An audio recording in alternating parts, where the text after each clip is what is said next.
Hey, y'all, Scott here. Here's how to support the show. Patreon.com/Scott Horton Show if you want to donate per interview. And also ScottHorton.org/donate. Anyone who donates $20 gets a copy of the audiobook of Fool's Errand. Anyone who donates $50, that'll get you a signed copy of the paperback in the mail there. And anyone who donates $100 gets either a QR code commodity disc or a lifetime subscription, now only for $100, not two, a lifetime subscription to Listen and Think audiobooks, Libertarian audiobooks, listenandthink.com there. So check out all that stuff. And of course, we take all your different digital currencies, especially Zencash, and all the different kinds of Bitcoins and whatevers are all there at scotthorton.org/donate. And get the book, Fool's Errand, and give it a good review on Amazon if you read it and you liked it, and review the show on iTunes and Stitcher and that kind of thing if you want. All right, thanks. Sorry I'm late. I had to stop by the Wax Museum again and give the finger to FDR. We know Al-Qaeda, Zawahiri, is supporting the opposition in Syria. Are we supporting Al-Qaeda in Syria? Well, it's a proud day for America. And by God, we've kicked Vietnam syndrome once and for all. Thank you very, very much.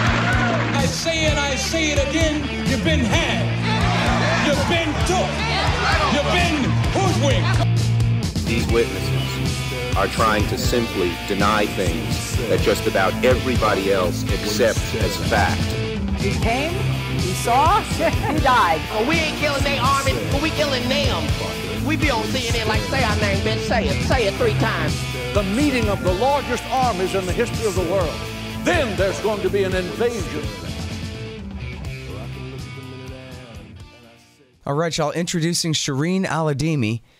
She is a Yemeni and is now completing her doctoral studies at Harvard University, and has written this very important article at In These Times, What the Deployment of Green Berets to the Saudi-Yemen border tells us about America's dirty war. Welcome to the show. How are you doing? I'm doing well. Thanks so much for having me. Listen, I really appreciate your work here and for joining us on the show very much. So, the Green Berets now, so we know that there have been special operations forces of various descriptions fighting or doing missions, from time to time, mostly against civilians, but attempting to fight against Al-Qaeda forces in the south of the country at different times, and especially right when Donald Trump came into power in January and early February 2017. But now this is a whole other question. Special operations forces on the ground fighting against the Houthis, as you say here, revealed by the New York Times. So first and foremost, just tell us everything we know about the details here. Right. So you mentioned that special forces are already in Yemen. That technically, their fight against Al-Qaeda through drone warfare or otherwise is technically, authorized by Congress under the Authorization for Use of Military Force, AUMF. But the U.S. involvement in Yemen over the last 3 years, since 2015, in helping the Saudi Arabians and the UAE military, bomb and control various parts of Yemen, that is not authorized by Congress. Congress has already said this is unauthorized. There's no reason that the U.S. should be there. The Houthis pose no threat to the Americans, and this is just another development. Now we're learning more about the degree of involvement of the U.S. in helping the Saudis. Mm-hmm. And so they're saying here, and I'm sorry, honestly, I've been so swamped with work lately, I never even had a chance to read the New York Times story yet. Are they saying that these special forces are the Green Berets, that they are staying on the Saudi side of the border and just targeting, or they're crossing the border into northern Yemen? They're saying that they're on the Saudi border, but it's interesting. So they're deliberately vague about it, in other words. Right. So the Saudi-Yemeni border is the only front where Saudis and Yemenis are in direct contact with one another. So Saudi Arabia, even though they've been involved in Yemen over the past 3 years, their foot soldiers, the soldiers on the ground, are not Saudi Arabian. They're mercenaries from Blackwater, from Colombia, from various countries, Senegal, Sudan. But the only time where Yemenis and Saudi soldiers are fighting face-to-face is at the Saudi-Yemeni border. And so the U.S. Special Forces being deployed in the Saudi border means that they're in direct combat then with the Houthis in Yemen. Mm-hmm. So in other words, it's the same sort of scenario as in Iraq War III, where they're embedded with the Peshmerga, or in the war in Syria, where they're embedded with the YPG and white officers with native soldiers in the old British fashion, so to speak. Right. Okay, so, I mean, and is that really the implication, that they really are running the war there on the ground, rather than just helping on these specific anti-missile missions or whatever it is? I mean, we're learning more and more. So initially, there's been conflicting reports about whether or not the U.S. is helping the Saudis target, various positions in Yemen. Of course, we know that the civilian death toll and injury toll in Yemen has been huge. Human rights groups have accused Saudi Arabia of being indiscriminate in their attacks on civilians. So when the U.S. Army says that they're helping them target, or they're not helping them target, then what are they doing there? We know that they're helping with mid-air refueling. So when Saudi air jets that we sold, so of course there's the whole weapons industry too, the Saudi jets that are flying around Yemen bombing various civilian and non-civilian structures, the U.S. military helps them refuel mid-air. So that's involvement enough for Congress to twice invoke the war power resolution to try to extricate the U.S. out of Yemen, because we're saying that constitutes direct involvement in the war in Yemen. And now we're learning that there are special forces on the ground. And of course, this is just slowly uncovering. So for all we know, they could also be in the targeting room, as The Guardian had reported a couple of years ago. Mm-hmm. Yes, and in fact, that was the Wall Street Journal and the LA Times all had extensive coverage of the extent of American involvement with all of that. And even the New York Times at one point talked all about that. Right. So, and now, well, I'll go ahead and bring this up because I think it's so important, and I'd really like to get confirmation of it. I bet it's probably true, but I've heard it's funny. It's hearsay, but it's double hearsay. So it's Andrew Coburn, the great journalist, has one unconfirmed source, and also a former ambassador by the name of Dan Simpson also had one unconfirmed source. But so that's two sources claiming that there were American pilots, either active duty Air Force or possibly recently retired contractors, who are actually flying in the back seats of the F-15s, holding the Saudi princelings' little hands all the way to their targets there to bomb civilians, making them far more complicit. And even if they're mercenaries, that would absolutely have to be approved by the Pentagon and the White House. So.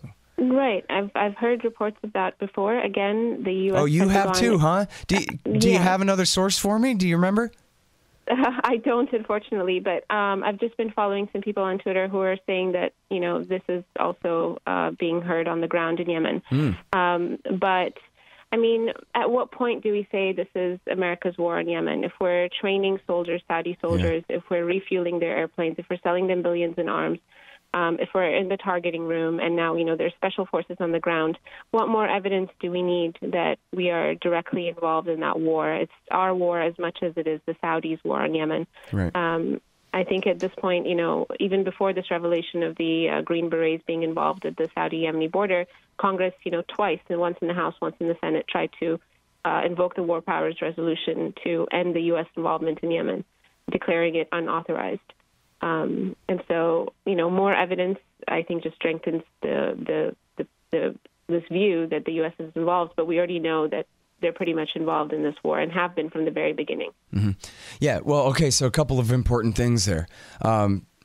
First of all, Nasser Arabi, who's a journalist there in Sana'a, has told me for years, we've been covering this whole thing all along, that the people there in Sana'a, they call it the American war. I mean, for them, this plausible deniability is not plausible at all. Of course, all of this, as you just said quite well, is all carried out and could only be carried out with the help of the Americans, and including, I forget if you mentioned the naval blockade that the American Navy is complicit in supporting offshore, even if they're not, quote unquote, directly the ones enforcing it. Of course they are. They rule the seven seas. Everyone knows that. So, well, they're saying that they're patrolling the area and they're checking for Iranian vessels. Well, what does that mean then?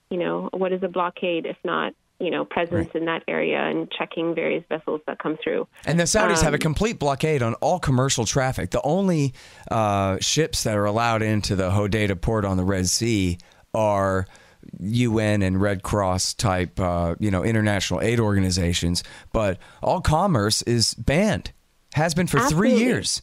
Right. And what happened in November of last year is that they even stopped for a number of weeks UN and all sorts of various organizations' ships from entering the country as well. So they had imposed a total blockade. So it's in their hands what comes in and what comes out of the country. Most people are trapped within because they've shut down airports and such. And so, the Saudis are using starvation as a weapon of war. They say they have confirmed themselves, we're trying to starve the Houthis. Well, they're labeling all of Yemen's population as the Houthis. Just like when they say we're only bombing Houthi civilians or Houthi targets. Well, when children are dying, then they must be Houthis too, I suppose. And so, we're helping them blockade an entire country. It's a war crime to use starvation as a weapon. It's war crime. It's a war crime to bomb civilians in homes and schools and hospitals and in populated areas. And we continue to increase our support to the Saudis. And now, and back to your other point, it's also criminal to wage this war without authorization from Congress, because again, as you said, this is not a war under any pretext that could be construed as part of the war on terrorism against Al-Qaeda or any sort of associated forces. If anything, this is a war for Al-Qaeda in Yemen against their enemies, the Houthis, on the other side. And then, as you said, they just had this vote in the Senate about this. It was Mike Lee, the Republican from Utah, and Bernie Sanders, the socialist Democrat from Vermont, of course, that co-sponsored this and tried to invoke the War Powers Act for the first time in history to force an end to this war.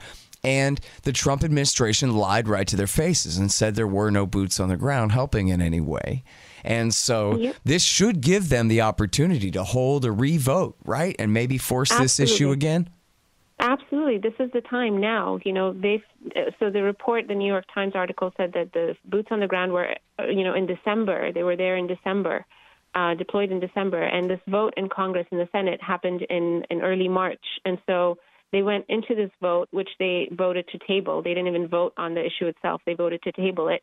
But they were lied to. They were told that we didn't have boots on the ground. How could you invoke the War Powers Resolution?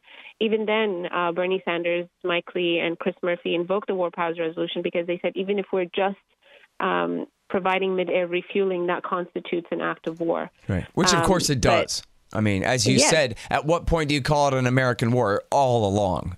From the very beginning, of course. And like you said, in Yemen, there are posters and graffiti on the streets in Sana'a and in various parts in Yemen. People know this is America's war in Yemen. When you're seeing that these planes have been sold to the Saudis are American planes, the bombs that land on people in their homes have American serial numbers on them. When you know that there are generals in Saudi Arabia training, and the U.S. Army, They boast about how many contracts they have. They say they have 123 contracts in Saudi Arabia totaling more than $120 million per month, where they update and refuel and vehicles, and they manage all sorts of things with the Saudis. At what point do you say, well, okay, the Saudis are they were holding their hands throughout this war. How much longer can they really wage this war without American support? Well, the consensus is it's really not much longer, given how much they depend on U.S. weapons and U.S. support, logistical and military support. Yeah. In other words, Donald Trump doesn't even need to lift a finger to move a pen 1 inch. All he has to do is say out loud, turn the war off, and it's over like a light switch. That's it. It's over. I mean, they also depend on the U.K., but by far, U.S. support is the most extensive in this war. Right. I mean, for that matter, Trump would, in effect, be calling off the U.K.'s war, too. They aren't going to do anything without us. Exactly. And so, this was, unfortunately, consensus between, there's very little areas where there's overlap between Trump and Obama policy, but this seems to be an area where both administrations have agreed to continue to bomb this country that's already the poorest in the Middle East. It's posed no threat to its neighbors or to anybody else.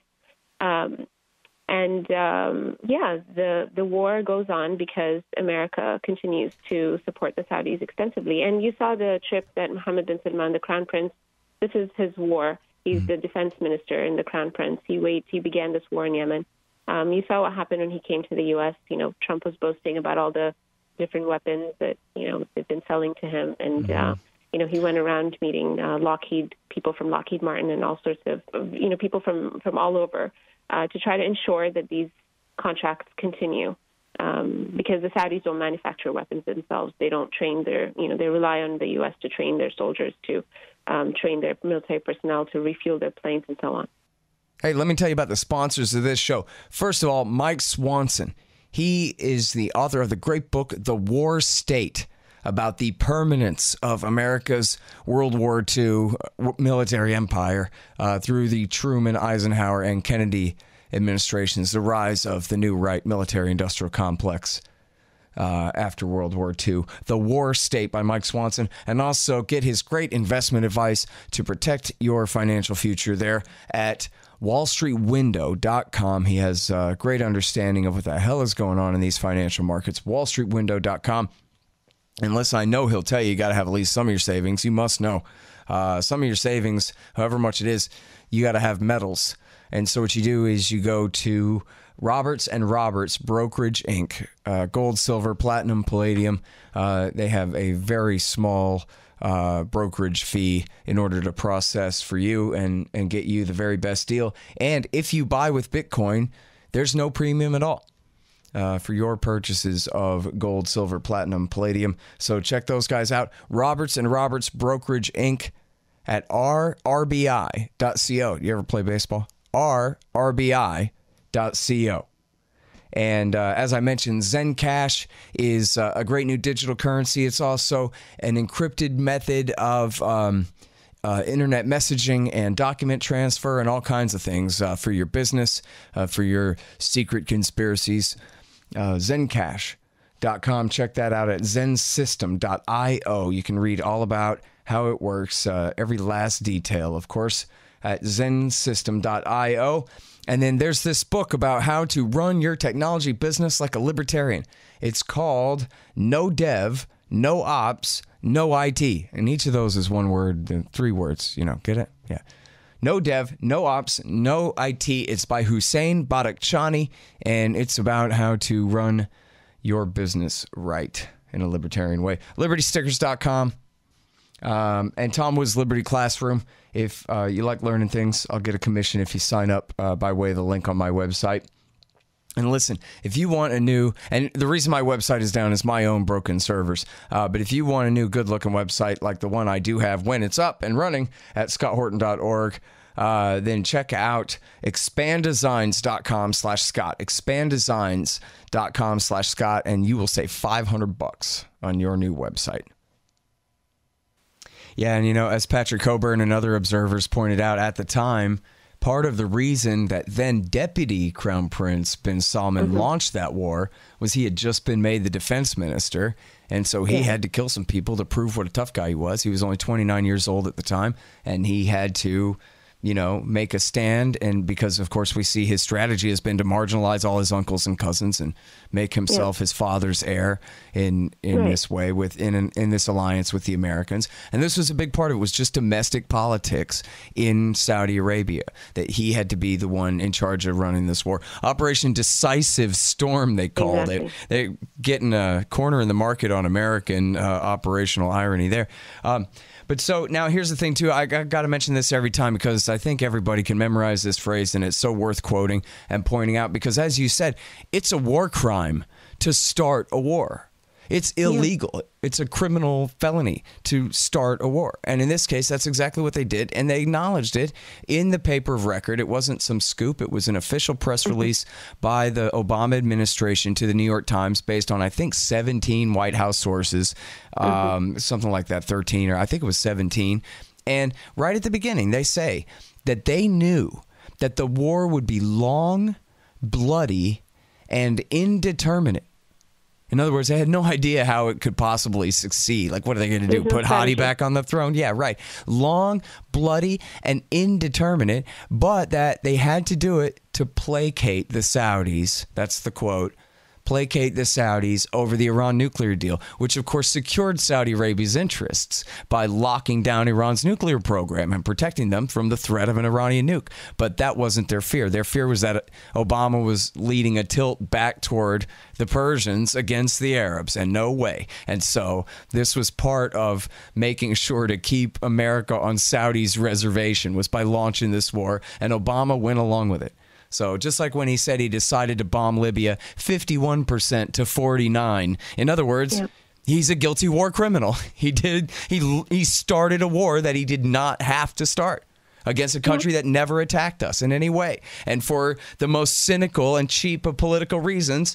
And he knew it would be horrifying, bloody, quote, and did it anyway. Right, and let me give you another figure. So people often report that there have been at least 10,000 civilians who have been killed by this war, and this is a number that the UN stopped counting since January 2017, even though there have been bombings every single day since then. But another figure that's less reported is 113,000 Yemeni children, 63,000 in 2016 and 50,000 in 2017, who died because there's no food coming into the country. They're ill from diseases that are preventable, such as cholera and diphtheria. 113,000 children had to lose their lives because we are going along with some kind of fantasy that Saudi Arabia has that Iran is involved in Yemen. There is no evidence for Iranian influence in Yemen to the degree that the Saudis are saying. But all these Yemeni children are dying because there's no food, there's no clean water. There are diseases that are rampant. There are airstrikes every single day that are terrorizing civilians across the country. And there's no end in sight. And we could end this, but we choose not to. We choose to increase our support to the Saudis. Yeah. So, hey, tell me all about Yemen. Everything that you think might be interesting to the audience to know about this country that our country's destroying. So it's has a long history with a prominent civilization in that area. If you've heard of the Queen of Sheba, well, she ruled from Yemen. If you like coffee, Yemenis are the first to brew and export coffee into the world. And it's fallen on hard times since, colonial times. So North Yemen was colonized by the Turks. South Yemen was colonized by the British. The countries tried unifying after each separate country had its own revolution. And it's been in crisis since then. But, things were looking hopeful around 2011 when there was an Arab Spring, and people were hoping to reclaim their own fate by revolting. And then, foreign powers got involved and they hijacked the revolution. They hijacked the People's Revolution. We have countries in the Gulf area, basically Saudi Arabia, UAE, Qatar, Bahrain, all of those countries are involved, and they've been involved in Yemen's history to try to prevent any kind of government from taking power that would not serve their interests in the area. So it's really unfortunate. It's this country with there's still a lot of hope. There's still a lot of resistance. And many of us we keep trying to end this war so that we can pick up the pieces. Yeah. Now, so, of course, Hillary Clinton and helped with the Saudi intervention there in 2011 and the fake election of 2012 where they put Hadi on the throne there. But say, for example, if America had not intervened, or even better for this hypothetical, I guess, if they had told their Arab allied states on the peninsula to stay out of it and go ahead and let the Yemeni people work this out their own way, what do you think would have happened then? We would have had a unity government. We had signed agreements to form a unity government to try to make sure that everybody has a say in the country, that everybody's represented, that we're no longer ruled by dictatorship under this fake democracy that Ali Abdullah Saleh had us believing that we were in for 33 years. We would have controlled our own destiny. And so it's really unfortunate because we had, the people, there's a revolutionary spirit in the country. In the 60s, despite foreign intervention, actually by the Saudis and the British, the Yemenis managed to have a revolution, a Republican government in the north. And in the south, again, despite influence from external factors, we expelled the British from our country. And there was this the spirit of revolution, the spirit of democracy in that country that's very different from its neighboring countries that are either kingdoms or sultanates or emirates. And so, it's being poor is something that unfortunately means that we're not allowed to control our own destiny. And you have these we're surrounded by these extremely wealthy neighbors whose concern is to dominate Yemen. Of course, Yemen sits on the tip of the Arabian Peninsula, where they control Bab al-Mandab, where about 4 million barrels of oil travel every single day. And so there's a strategic location there that the U.S. and Saudi Arabia and other countries have an interest in controlling. And, people are now paying the price of all of this foreign intervention.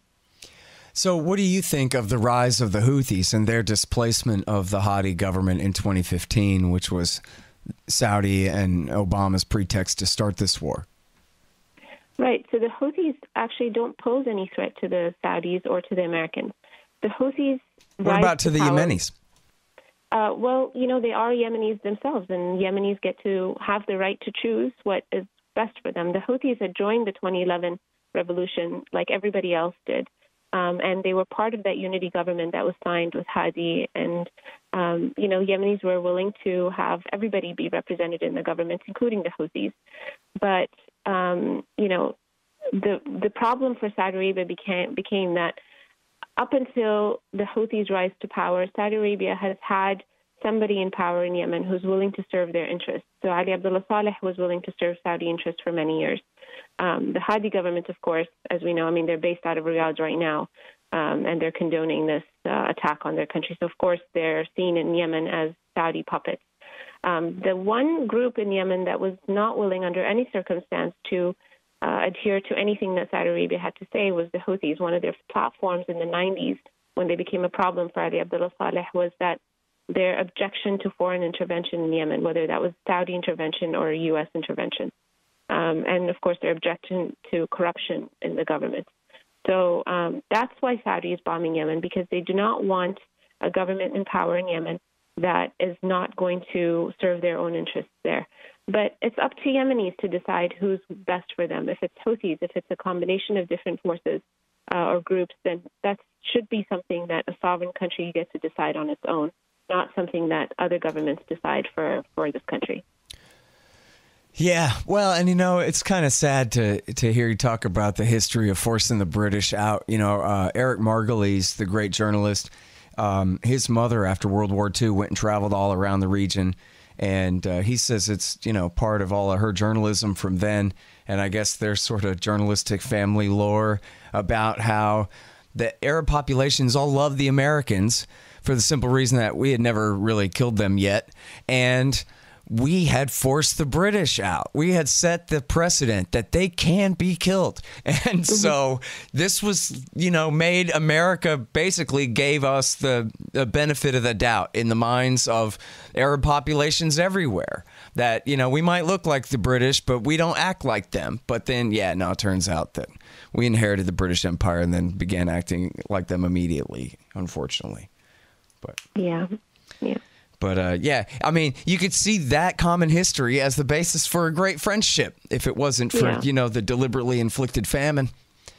And by the way, Nasser Arabi, the journalist in Sana that I've been talking to this whole time, he says he counts upwards of 50,000 killed in the airstrikes. It's not surprising at all. There's no way for us to know right now how many people have been killed, but this 10,000 figure is severely underreported. And then, we have the figures of how many children were killed or died in 2016 and 2017, but how many men and women died in those 2 years, and the war is now entering its fourth year. What is a true number? It's really, it's terrifying to think about how many people have lost their lives. And those aren't the people that are on, that you would hear about. You won't know their names. You won't learn their stories. They're just numbers, and it's just lost. Nobody really cares. Nobody bats an eye. Nobody reports when an airstrike happens in Yemen, unless it's something very devastating, like, a couple of weeks ago when there was an airstrike on a wedding where the bride was killed and 32 other people were killed along with her. And there's no reason for any of this. It's a poor country. We don't even have an air defense system. So it's a country that's completely defenseless when it comes to this barrage of international attack and the blockade. And the UN says it's the worst humanitarian crisis on earth. It's not an exaggeration. It really is the worst humanitarian crisis on earth. Yeah. Well, and we've seen in recent history how this works too in Somalia and in Iraq and in Afghanistan, where it's not just the people who get bombed to death, but it's also just the fact that hospitals are being destroyed, of course, in the air war. But also just the roads are destroyed and people are so poor, and there's, gasoline can't be distributed for any kind of price anyone can afford to pay, and this sort of thing leads to and just overall hunger. And we talked with the aid workers about this, and the Doctors Without Borders guys and all that, about just the hunger means that you could die of the flu much more, which people die of the flu even in America, but you could die of the flu much more easily, or die of the kinds of diseases that people usually can tolerate, but they can't because they're hungry or worse, starving, and so they just drop dead. So this will only be measured after the fact in what they call the excess death rate, that people are dying of deprivation, basically, from before and after the war. And and think of how simple it is to treat cholera. If you are infected with cholera, the treatment is hydration with clean water, And there's no clean water for people to drink. That's why they're getting infected in the first place. And then, they can't be cured because they can't find clean water. People are drinking, contaminated water and contracting more diseases. And so, the effect is much wider than you'd expect when there's a blockade, not just a bombing, but a total blockade. Yeah, and that's also because the Saudis, again with American cover, moved the central bank down to Aden and stopped paying all the civil service workers, all the garbage workers in the north, and their entire thing fell apart. So that helped to spread the disease. 80% of the population lives in the north, and so anybody working with the health ministry or the education ministry or all of those civil servants, nobody's been paid for the last 2 years. Yeah, I mean, it's just, I don't know. It's just like in the case of Somalia across the way there. This is the most powerful country in world history picking on the weakest. Again, doing this, it's the same thing again. Picking on a bunch of civilians, and all for a policy that, just like in Somalia, makes no sense whatsoever, and only makes everything worse for everyone. And I think in Yemen, people who've been so involved in destroying the country to its core have no right to then introduce any sort of policy or be part of any negotiations, or any peace talks, because we're saying that, we're basically saying that arsonists can be firefighters, which is absolutely should not be the case. I just hope that the Congress will follow through on this, and they would introduce legislation now that they know that they've been misled, and there's more evidence of U.S. involvement in Yemen, that they would introduce legislation. And I'd hope that your listeners would just take a minute and call their representatives in the Senate and the House and tell them, hey, introduce something that stops the U.S. war in Yemen.